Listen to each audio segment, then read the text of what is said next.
15 October 2016ના દિવસે BRICS સમિટમાં Russia દ્વારા ભારતને 5 S-400 મિસાઇલ સિસ્ટમની રેજિમેન્ટ આપવા માટે હસ્તાક્ષર કરવામાં આવે, જેમાં કુલ $5.43 બિલિયન એટલે કે 40,000 કરોડના એગ્રીમેન્ટ પર હસ્તાક્ષર થયા.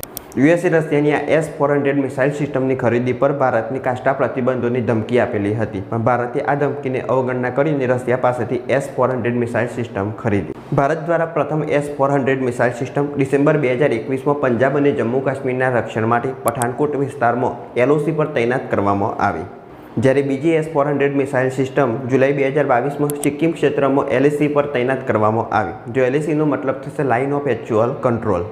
ત્રીજી S-400 મિસાઇલ સિસ્ટમ ફેબ્રુઆરી 2023માં ગુજરાત રાજસ્થાનની બોર્ડરના ક્ષેત્રમાં મૂકવામાં આવી. એક ટ્રક પર 4 મિસાઇલો હોય છે, જેને એક લોન્ચર તરીકે ઓળખવામાં આવે છે, એટલે કે એક લોન્ચરમાં કુલ 4 મિસાઇલનો સમાવેશ થાય છે.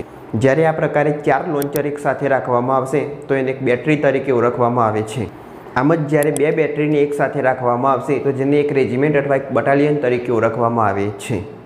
એટલે કે કુલ એક બટાલિયનમાં 2 બેટરીનો સમાવેશ થાય છે, એક બેટરીમાં કુલ 4 લોન્ચરનો સમાવેશ થાય છે અને એક લોન્ચરમાં કુલ 4 મિસાઇલનો સમાવેશ થાય છે. એક રેજિમેન્ટને જ એક બટાલિયન તરીકે ઓળખવામાં આવે છે, જેમાં કુલ 8 લોન્ચર્સનો સમાવેશ થાય છે, જેની કુલ કિંમત $200 મિલિયન છે.